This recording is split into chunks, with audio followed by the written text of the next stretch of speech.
Voilà, fidèles téléspectateurs de la chaîne de référence Antenne Art, bonsoir et bienvenue encore une fois de plus dans votre émission La Diaspora. Donc nous continuons, la série des interviews continue ici au Paléo Festival, comme je vous avais annoncé.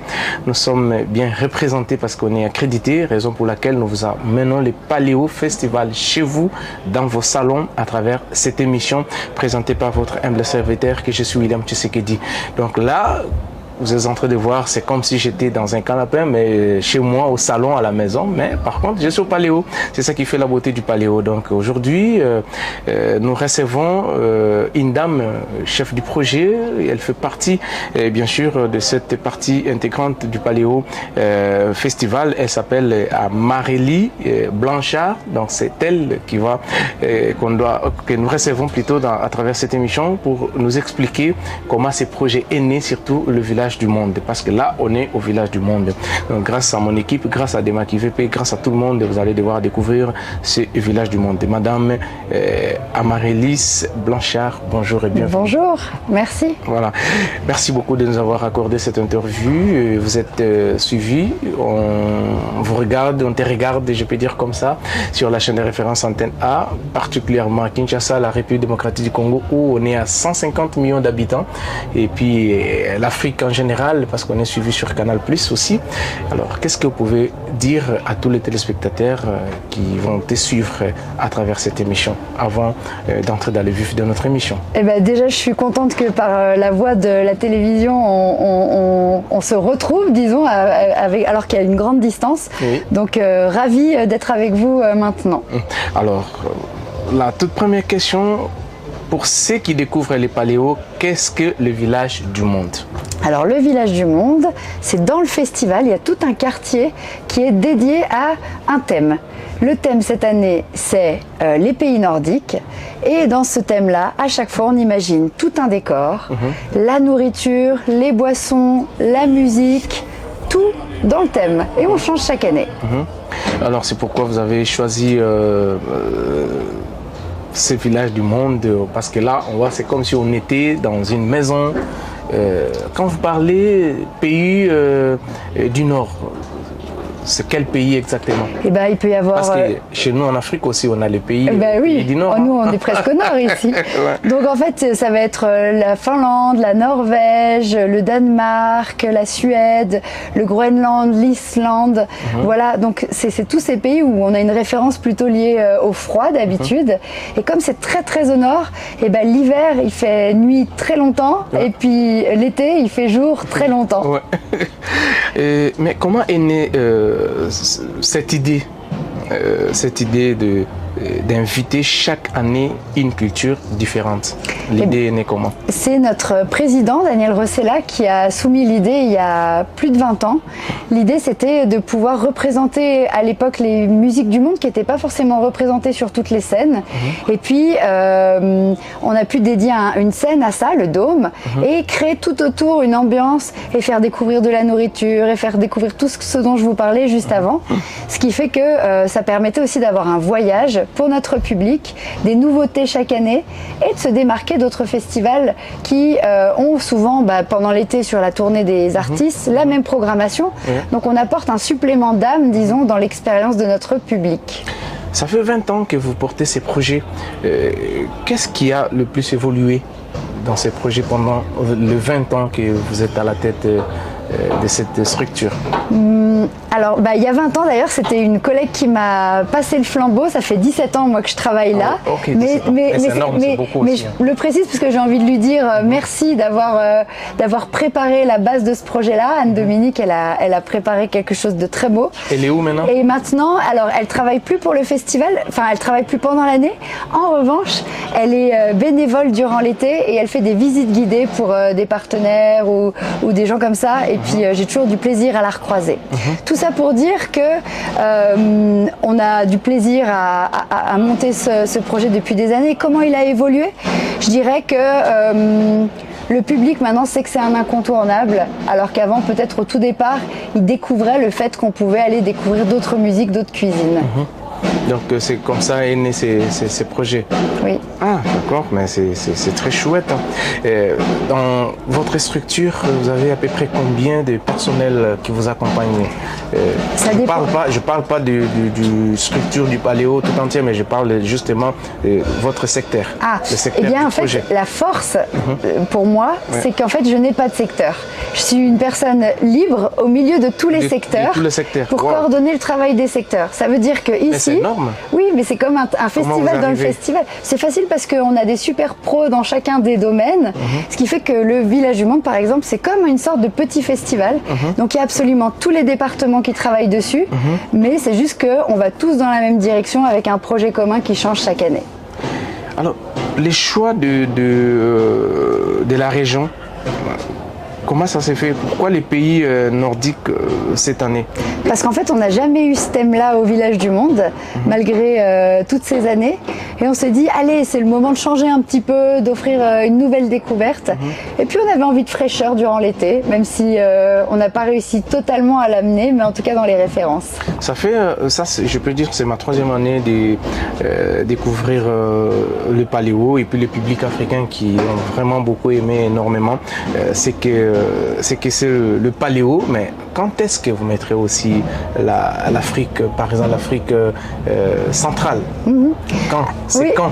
Alors, est-ce on que sait vous y pas. pensez aussi? Alors, parce qu'on a hâte, on veut aussi. Oui, mais j'imagine. Chez nous, on a des choses. L'Afrique centrale n'a jamais été mise à l'honneur. Et d'ailleurs, ce qui est très drôle, c'est qu'il y a déjà eu l'Afrique entière comme thème. Oui. Il y a déjà eu l'Afrique du Nord 2 fois. 2 fois déjà. Deux fois. Il y a eu l'Afrique australe, l'Afrique de l'Ouest et l'océan Indien avec la côte Est. Mais pas l'Afrique centrale. Exactement. C'est bien que vous... Congo, Cameroun, Côte d'Ivoire. C'est très bien que vous le rappeliez. Donc ça veut dire qu'il nous reste ce thème-là potentiel. Ah là là là là, mais parce qu'on veut vraiment aussi que vous mettiez en avant. C'est une bonne suggestion. Ouais. Comme je vous ai dit, on a déjà fait tous les thèmes, sauf celui-ci qui est lié à l'Afrique. Voilà. Mais comment vous trouvez les artistes, artisans et cuisiniers qui donnent vie à ces villages? Alors pour la partie artiste, c'est Jacques Monnier que vous avez déjà rencontré, qui se charge de la programmation. Il fait ça vraiment super bien. Ensuite, il peut y avoir un collègue ou moi qui rajoutons encore quelques animations au milieu pour être proche du public. Pour la partie nourriture, boisson, c'est mon collègue Alexandre. Exactement, vous l'avez rencontré? Oui. Et avec son équipe. Je l'ai rencontré l'année dernière, mais cette année, il n'y a rien qui est prévu avec lui parce que voilà. On s'est vu quand même, on se parle au téléphone tout le temps avec lui. Super. Et bien alors lui, il fait un travail formidable. Il essaye de contacter tous les gens dans la région, mais qui vivent en Suisse, qui viennent de la région représentée. Et il travaille avec eux une offre, un stand de nourriture et il a fait vraiment du super travail. Voilà, nous allons continuer avec vous, mais je vais demander à la régie de pouvoir nous montrer le village du monde pour que les téléspectateurs puissent voir de quoi on parle exactement, ces villages du monde. C'est quoi? Qu'est-ce que ça représente ici au Paléo? Et on va se retrouver par la suite.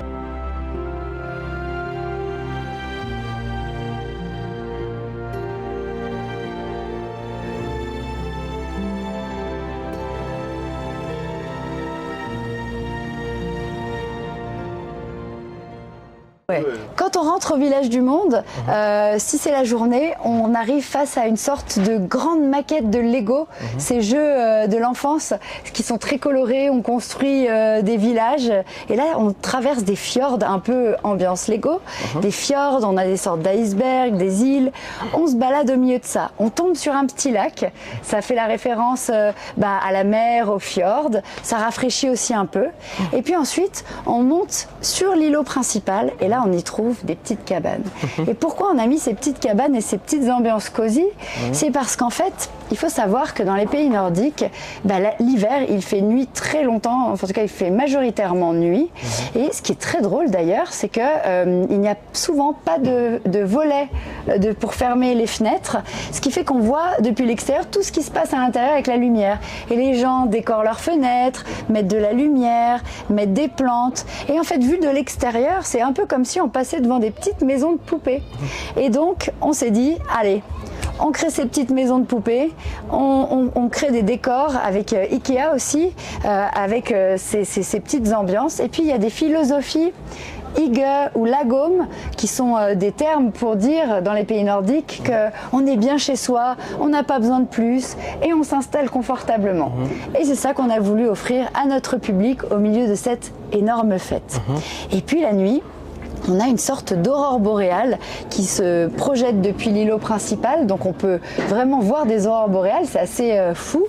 On a un grand phare aussi, avec sa lumière qui depuis très loin nous permet de dire le village du monde se trouve là-bas, allez-y. Et puis il y a de la nourriture, des boissons dans le thème. Et enfin, il y a quelque chose, c'est qu'en Finlande et dans les pays nordiques en général, c'est au patrimoine immatériel de l'UNESCO. Exactement, c'est qu'il y a le sauna, la tradition du sauna. On va au chaud, on va ensemble, en famille. Et donc, on a un sauna, des bains chauds et des bains froids pour que l'expérience soit complète. Voilà.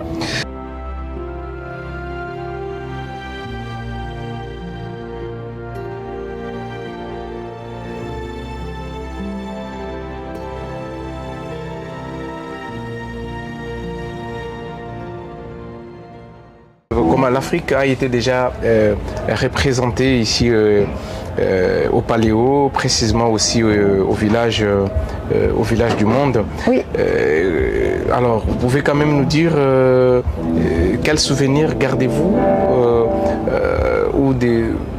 pour l'Afrique? Ouais. Pendant toutes ces éditions passées? De toute façon, déjà de base, le Village du Monde, toutes les années pour moi, elles sont riches en émotions, en rencontres et en découvertes. Donc c'est toujours passionnant. Tous les thèmes qu'on a fait liés à l'Afrique, qu'elles soient générales ou par zone géographique, c'était passionnant. J'ai eu une chance inouïe, c'est qu'à chaque fois aussi, j'ai pu me rendre sur place dans différents pays et rencontrer des artistes aussi, rencontrer des gens du milieu artistique, goûter la nourriture et ça a été fantastique. Mais c'est très varié, l'Afrique est gigantesque, les cultures sont différentes, donc je ne pourrais pas résumer ça, mais je pourrais dire qu'à chaque fois, j'ai eu beaucoup de plaisir à la fois dans les préparatifs et dans le résultat final pour notre public. Alors, en ce qui concerne notre pays, les Congo, la rumba congolaise est inscrite au patrimoine immatériel de l'UNESCO. Est-ce que les Congos pourraient-ils un jour être l'invité du village? Je pense que oui. Alors peut-être comme vous le disiez, plutôt Afrique centrale pour avoir une zone un petit peu plus large, mais complètement. Il y a une richesse musicale et culturelle, c'est certain qu'on serait ravis un jour de mettre à l'honneur. Les Congos. Exactement. Vous avez suivi, hein? Donc, comme on est toujours là, vous verrez certainement. Dans des jours à venir, les Congos sera aussi à l'honneur à ces beaux villages du monde. Je suis là volontiers, je me porterai volontiers. Pourquoi pas donner ce qu'il faut pour le village. Alors, entre la musique, la cuisine et l'artisanat, lesquels touchent le plus le visiteur? Moi, je dirais que c'est un tout. Ça dépend de chacun et chacune. Et puis en fait, je pense que c'est surtout l'expérience globale qui est importante. Bon, ça fait des années déjà, vous avez parlé de 17 ans que vous êtes ici comme chef projet, vous êtes un peu partout, dans tous les secteurs. Est-ce qu'il y a-t-il une édition qui vous a particulièrement marqué pendant toutes ces éditions, pendant vos 17 ans à la tête? Mais je dirais que je vais faire une drôle d'analogie. Je dirais que c'est comme avec ses enfants. On les aime tous et on ne peut pas en désigner un qu'on préfère. Donc, non, c'est pas possible. Je pense que... Et je ne le dis pas pour faire... réflexion. C'est ça. Je crois que je les aime tous vraiment, sincèrement. Il y a eu des choses qu'on s'est dit, on aurait pu mieux faire ou ça, on l'aurait fait autrement. Mais non, globalement, à chaque fois, l'aventure déjà humaine, elle est formidable. Et puis le rendu, globalement, à chaque fois, on est très content. Est-ce qu'il y a-t-il certaines cultures qui vous semblent un peu difficiles à faire découvrir à d'autres personnes? Non, parce qu'on se rend compte que même si on devait faire un thème, par exemple, juste sur notre ville, on trouverait tout ce qu'il faut. Dans n'importe quel endroit, on peut trouver quelque chose d'intéressant. Et c'est la manière de l'amener qui est importante. D'accord. Voilà, c'est la fin de notre interview. Merci de nous avoir accordé cette interview. C'était vraiment très intéressant et puis un immense plaisir pour nous et surtout pour le public de la chaîne des références Antenne A qui vont vous suivre, un message, un mot, qu'est-ce que vous pouvez adresser à tous les Kinois et Kinoises qui vont vous suivre, et puis les ressortissants, la diaspora en général, et puis toute l'Afrique. Qu'est-ce que vous pouvez leur dire? Eh ben, je voulais dire que c'était un plaisir partagé d'être avec vous aujourd'hui et avec vous chez vous. Oui. Et puis si vous avez l'occasion de nous suivre et de voir un peu ce qu'on fait, voire même de nous rendre visite, eh ben, on serait ravis. D'accord. Merci. Nous sommes arrivés à la fin, fidèles téléspectateurs. On a réussi pour vous Marie-Lise Blanchard, qui était notre invitée dans cette partie, la série des interviews au Paléo Festival. Donc nous continuons, nous sommes toujours là. Moi, votre humble serviteur, avec notre équipe, on travaille d'arrache-pied pour que vous puissiez suivre l'intégralité de ces paléos comme si vous étiez ensemble avec nous ici en Suisse. Mais je vous invite, vous qui avez l'habitude de venir passer vos vacances, n'hésitez pas. Venez acheter vos billets, venez découvrir ces grands festivals que moi j'ai toujours dit que c'est l'unique et la seule festival pour moi ici en Europe. Ça n'engage que moi, ça n'engage pas d'autres personnes.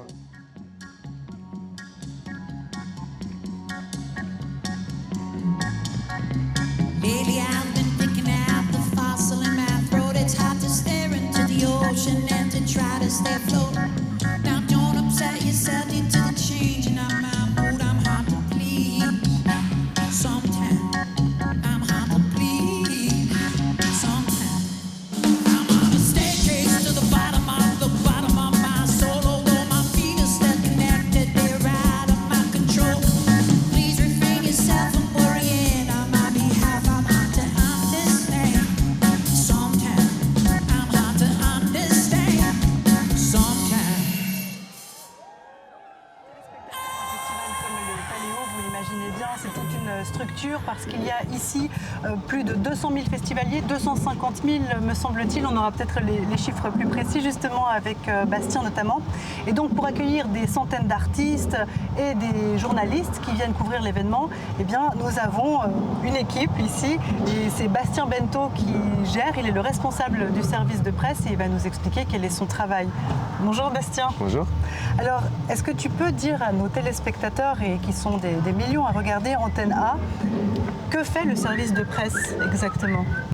Alors le service de presse, il est à l'interface entre tous les médias, toutes sortes de profils, donc des TV, des radios, de la presse imprimée, et soit les équipes du festival pour des demandes d'interview ou les maisons de disques et les artistes.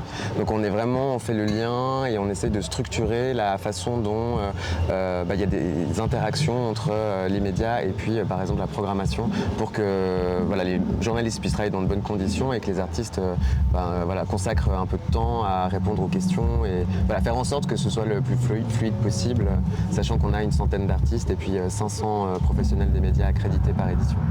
500 quand même, Ah ouais, c'est pas mal. Et pas tous toute la semaine, ça fluctue. Ça dépend des jours. Ouais. Okay. Et il y a certains jours où il y a beaucoup plus de demandes.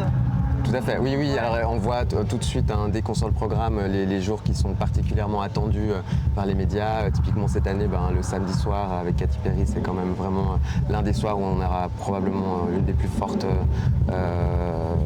présences médiatiques sur le terrain.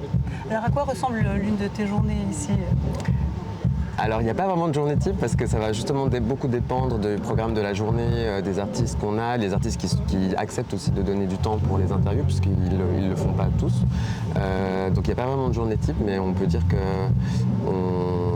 le matin c'est surtout de la préparation en fait, pour l'arrivée des équipes artistiques. Donc on fait des plannings, on négocie encore des droits qu'on n'aurait peut-être pas eu le temps de finaliser, typiquement pour la captation des écrans ou les droits photos pour l'accès au crash barrière des photographes de presse. Et puis ensuite l'après-midi c'est de la coordination d'interviews, des plannings, s'assurer que tout est fluide, que les gens puissent accéder là où ils ont besoin d'accéder au bon moment.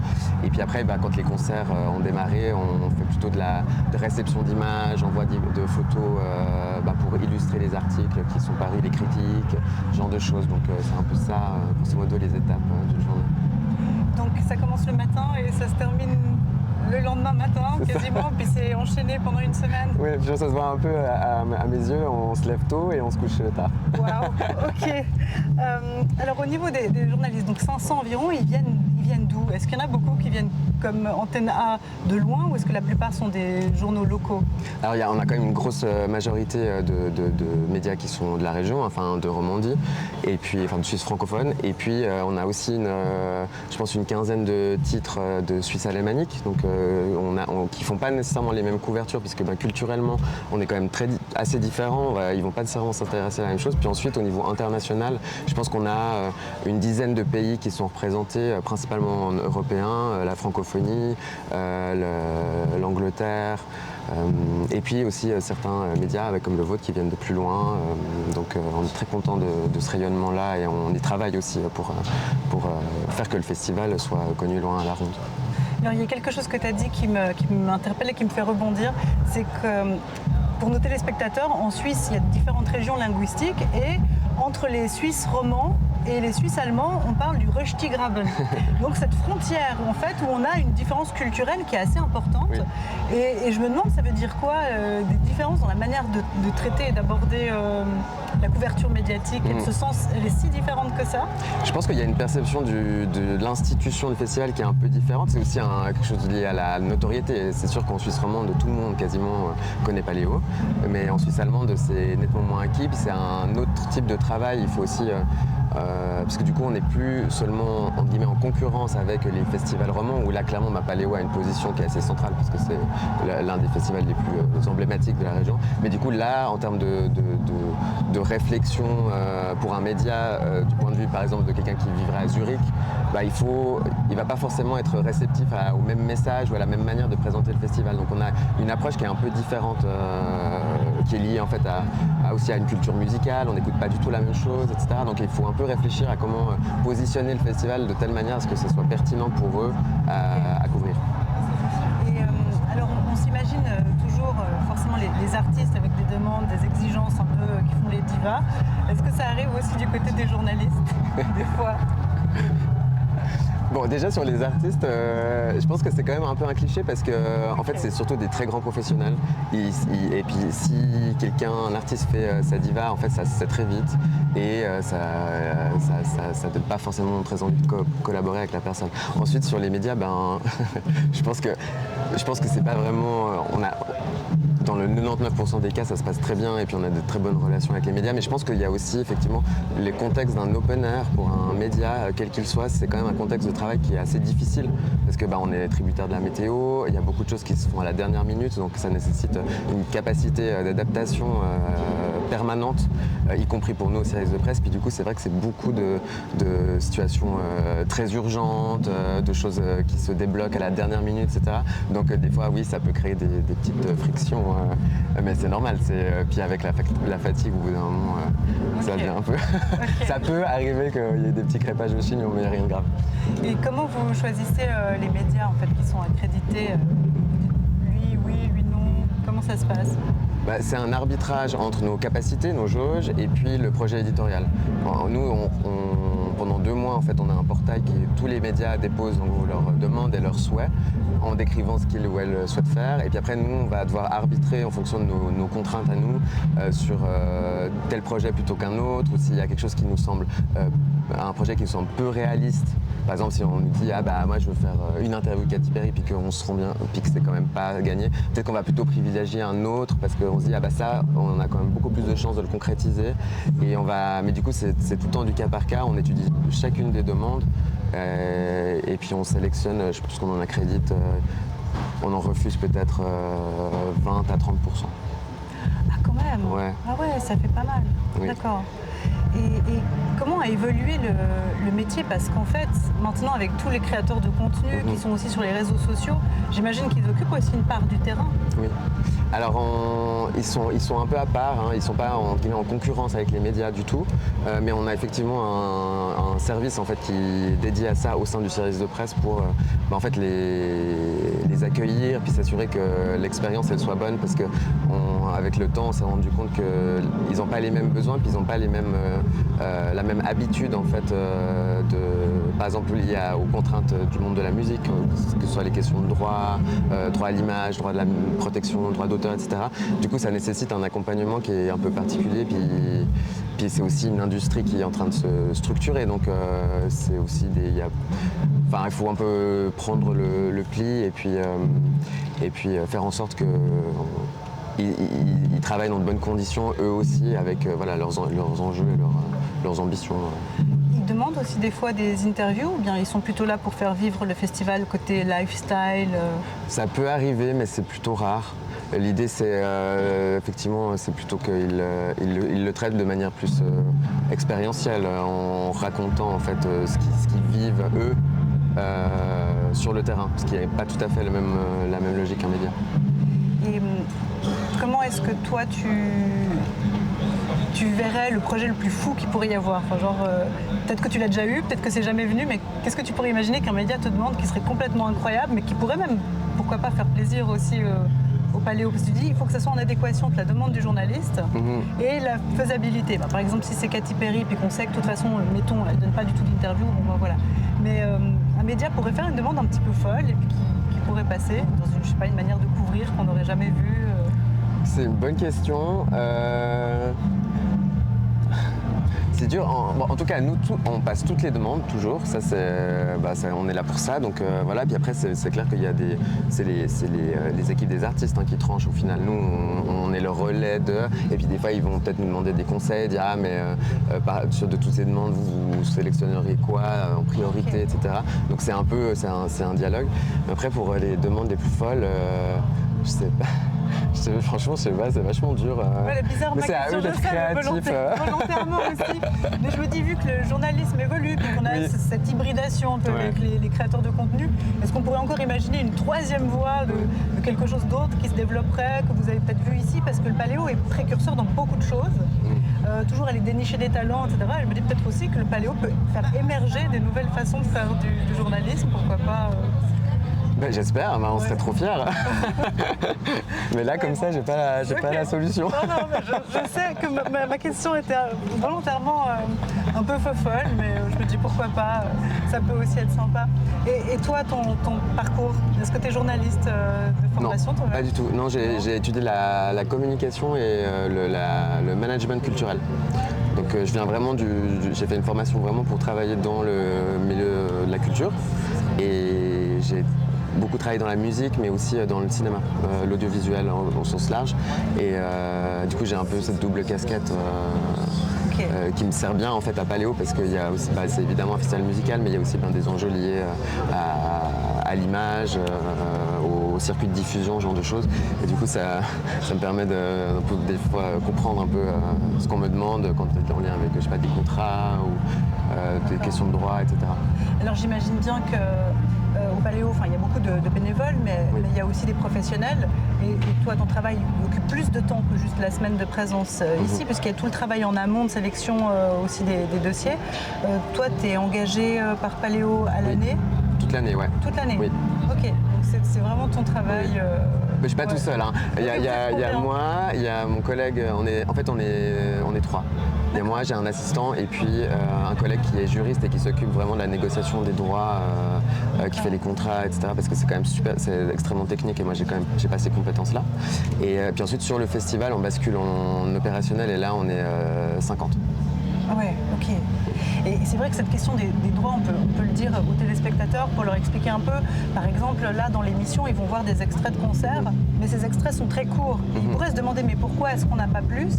Et nous, dans l'autorisation qu'on reçoit, on voit, vous pouvez prendre telle chanson, il y en a 3 ou 4, mais 30 secondes au total qu'on peut diffuser seulement. Alors j'imagine aussi que la durée dépend peut-être des médias, parfois. Il y en a qui ont un petit peu plus que 30 secondes. Ça peut arriver, mais c'est un peu le volume, la durée un peu habituelle pour ce genre de choses. Vu que c'est généralement pour de l'illustration au sein d'un sujet éditorialisé, en fait plus de 30 secondes, moins de 30 secondes généralement ça suffit. Mais après dans des cas particuliers, ça peut tout à fait avoir lieu qu'on nous octroie, je sais pas, 15 minutes à diffuser, par exemple à la radio ou en direct ou pas. Enfin voilà, ça va vraiment dépendre en fait de chaque artiste et pour chaque artiste il y a une négociation contractuelle en lien avec ça qui est du coup coordonnée par mon collègue au service de presse et c'est pour ça que pour chaque artiste ce sera différent. Ok, ouais, c'est bien qu'on ait cette précision parce que comme ça ceux qui regardent et qui disent mais pourquoi on a eu juste 30 secondes, c'était un apéritif, on a à peine eu le goût, Tout à fait. déjà vous nous l'enlevez. Oui. Bon voilà, c'est pour ça, c'est parce que c'est difficile à négocier et c'est pas, en tout cas c'est pas vos serviteurs qui décident de mettre des petits extraits, puis c'est pas Bastien. Et c'est pas nous non plus. Voilà, donc ça c'est les maisons de disques, et C'est ça, tout ça. exactement. Mais pour tous les artistes que vous allez découvrir ici, vous pouvez de toute façon aller regarder des extraits sur YouTube de leurs vidéos si ça vous plaît. Et moi c'est ça que je trouve génial au Paléo, c'est le fait de découvrir plein d'artistes qu'on n'aurait jamais découvert autrement.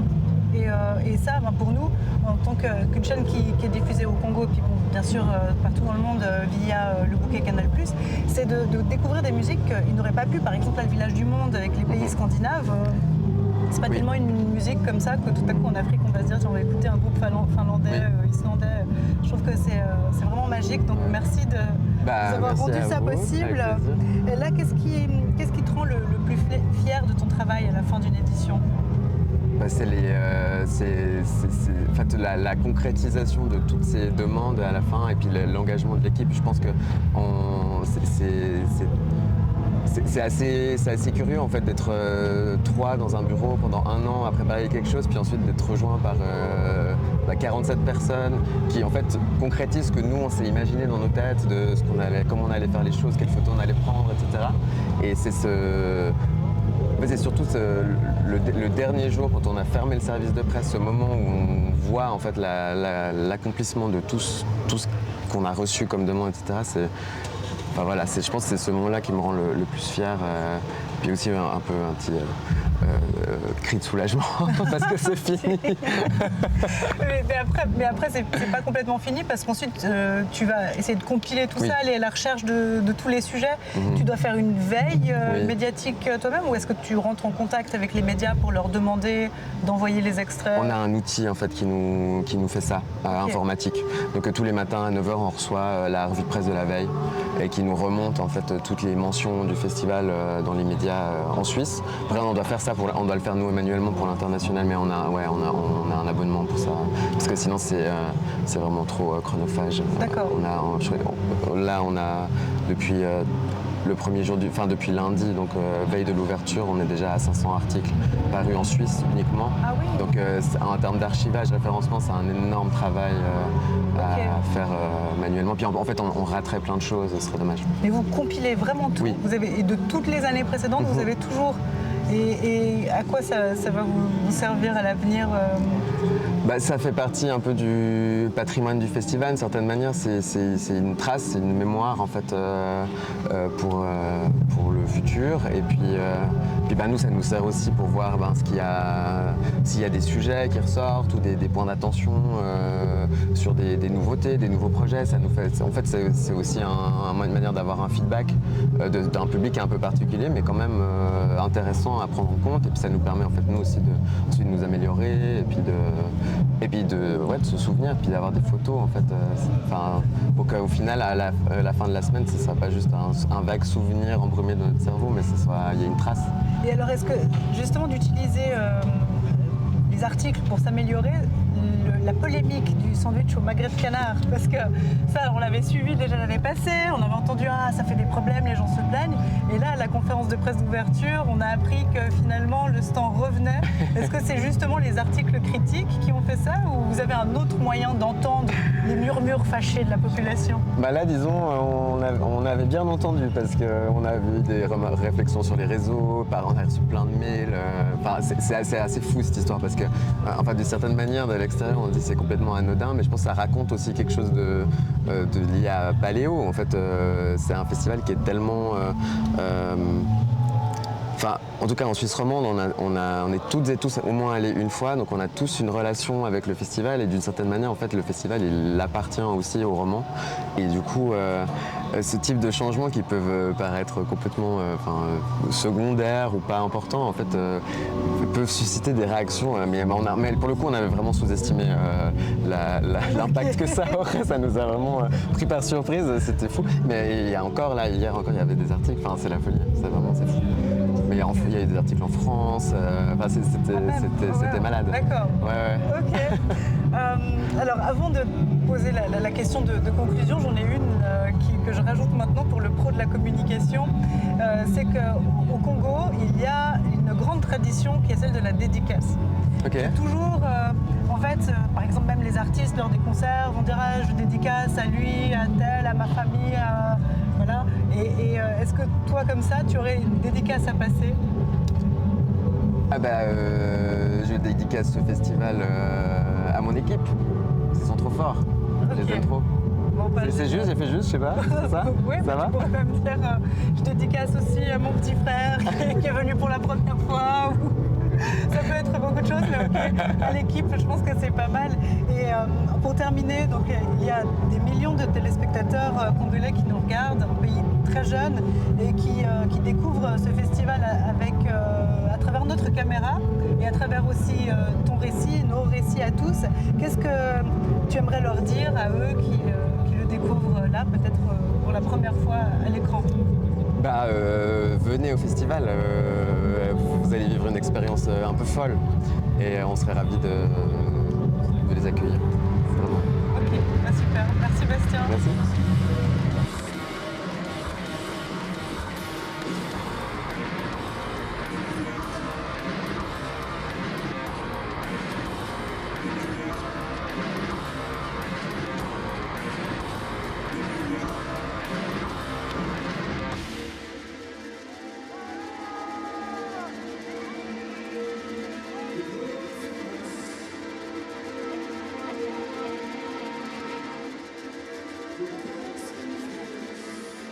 Chers téléspectateurs, nous sommes au Paléo Festival de Nyon et dans quelques heures, ici, il y aura un concert très particulier dans un style que vous ne connaissez pas. C'est au Dôme que ça se passe, c'est dans le village du monde, alors ça on vous l'a déjà présenté.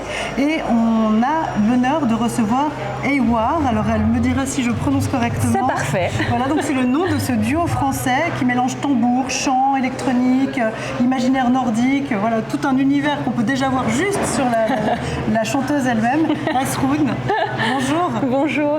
Alors, est-ce que vous pouvez déjà nous expliquer votre look? Parce que c'est incroyable à découvrir et je pense vraiment que pour nos téléspectateurs au Congo... Eh bien, écoutez, c'est fait main par votre serviteur déjà. C'est vous qui l'avez Oui, fabriqué? Wow. je fabrique absolument toutes mes tenues. Donc, C'est incroyable. merci Et beaucoup. le masque est C'est de la résine. Ah, ok, Ouais, quand c'est même. pas un vrai crâne parce que c'est un crâne de loup, donc ce serait un énorme loup si j'avais vraiment un vrai crâne sur la tête. Ah oui. Alors, pour ceux qui ne vous connaissent pas encore, est-ce que vous pouvez vous présenter? C'est toujours l'exercice difficile. Bien sûr. Écoutez, je m'appelle Asroun. Je suis la moitié du duo Awar, qui est un duo d'électro-folk caractérisé viking fantasy, néo-viking on va dire. Et nous sommes ici pour jouer donc, sur la scène du Dôme à 22h20 ce soir. Alors, votre musique mélange quelque chose de très ancien et quelque chose de très moderne en même temps. Qu'est-ce qui vous a amené vers ce style? C'est une question à laquelle il est difficile pour moi de répondre parce que nous n'avons rien choisi. Voilà, c'est-à-dire que ça a jailli de nous comme une évidence. Voilà, nous sommes Asroun et Marc, deux esprits venus d'un autre monde, le 10e monde caché d'Yggdrasil, qui s'appelle Ugarheim, qui est donc le nom de notre dernier album. Et nous avons pris possession du corps de deux êtres humains sur Midgard, voilà, dont on taira les noms parce qu'ils n'ont absolument aucun intérêt. Et en fait, ce sont deux musiciens et au fil de notre vie dans leur corps, nous nous sommes retrouvés, Marc et moi, parce que nous sommes forcément incarnés dans deux êtres qui n'étaient pas dans la même ville, etc. Donc nous nous sommes retrouvés. Et lorsque nous nous sommes retrouvés, on a eu cette espèce de, j'irais, d'urgence à créer de la musique ensemble. Et Awar est né avec le morceau The Forge, qui est sorti sur YouTube le 15 février 2023, qui a été composé en 4 heures. D'accord. Voilà. Donc, vraiment, c'était déjà mature en fait. On a posté cette chanson, elle a été reçue immédiatement et on a eu des milliers de demandes à en faire d'autres. Donc on a retesté en disant peut-être que c'est un coup de chance. Et en fait non, on a posté un deuxième morceau, un troisième morceau, un quatrième morceau et en fait ça n'a fait que grandir. Donc on s'est dit voilà, notre mission cette fois dans cette incarnation elle est là.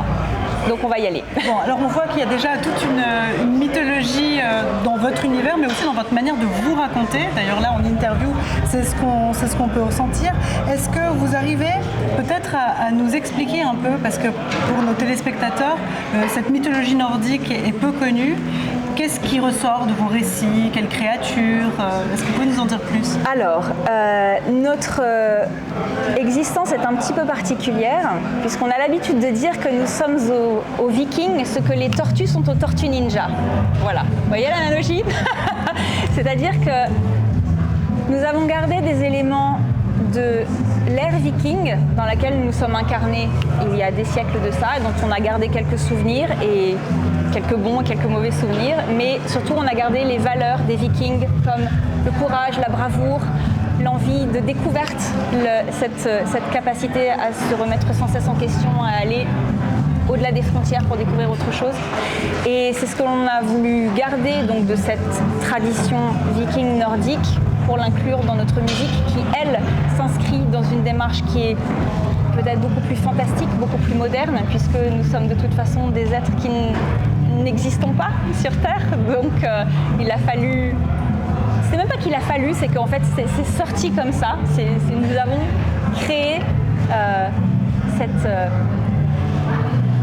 comment pourrais-je dire, cet univers musical, cet univers graphique, parce que c'était ce qui nous appelait et c'était ce qu'il fallait qu'on fasse. Alors, ce qui nous a donné envie de vous rencontrer, c'est le grand écart entre l'univers que vous proposez Oui. et celui de République démocratique du Congo. C'est vraiment deux mondes que tout oppose et qui peuvent se rencontrer. Et ça, c'est la magie du paléo, c'est justement ces rencontres. Donc, comment vous avez accueilli la demande quand vous l'avez reçue? Parce qu'on vous communique les médias, on dit ah, il y a une demande de tel média. Alors au départ, on n'y a pas cru. Et puis on s'est dit mais si, c'est vraiment sérieux. Et moi j'ai été emplie d'une joie, mais vraiment profonde, parce que mon hôte humaine habite en France, d'accord, donc dans le continent européen, et évidemment quand on parle du continent africain, c'est pour nous, c'est presque ça n'existe pas en fait, c'est un pays imaginaire plein de beauté et plein de mystères, et j'ai trouvé ça extraordinaire et j'étais vraiment honorée de pouvoir partager ce moment avec vous. D'autant que, je trouve ça assez drôle, mais ma façon de danser sur scène, on me dit souvent qu'elle a été inspirée par les danses traditionnelles du continent africain, voilà, des tribales. Alors, je prends ça pour un compliment infini, sachant que non, je n'ai jamais pris de cours de danse africaine ou ce genre de choses, mais en tous les cas, il paraît que mes mouvements font penser à ça. Donc, j'espère que votre public, en tout cas, le confirmera, le ressentira. J'espère. Mais du coup, c'est vraiment, je prends ça avec beaucoup de gratitude et une énorme réjouissance, et j'espère que qui sait, peut-être aurons-nous la possibilité d'amener cette musique dans votre pays et dans votre continent magnifique. Peut-être, parce que alors déjà les téléspectateurs vont pouvoir voir un extrait du concert. Génial. Mais ensuite, s'ils ont envie justement de vous faire venir, comment ça se passe? Comment ils peuvent vous contacter? Alors, pas nous directement, parce qu'on ne prend absolument pas en charge notre touring, notre booking. Il faut tout simplement envoyer un mail à nos bookers qui sont The Link Prod et Doomstar Booking. Je ne sais pas si des concerts ont déjà été organisés sur le continent africain par ces deux agences, mais en tout cas je pense que si quelque chose peut se faire, ce sera étudié avec grand plaisir et je pense grande joie. Et alors, qu'est-ce que vous pourriez dire à nos téléspectateurs à Kinshasa qui vous regardent en ce moment, qui découvrent votre univers? Eh bien écoutez, j'espère que vous aurez la curiosité d'aller écouter notre musique, et j'espère du fond du cœur qu'elle vous touchera. Peut-être qu'en tout cas les rythmes, je pense, sont la connexion, je pense, primitive, le son du rythme, et la connexion primitive de tous les corps humains, de toutes les énergies humaines, peu importe les pays, peu importe les continents, peu importe. Donc j'espère que vous allez la ressentir telle qu'on a envie de la délivrer, et que vous aurez envie de creuser le sujet, de venir peut-être nous voir en concert un jour. Merci pour ce beau message. Merci infiniment. Bon concert. Merci beaucoup pour votre invitation.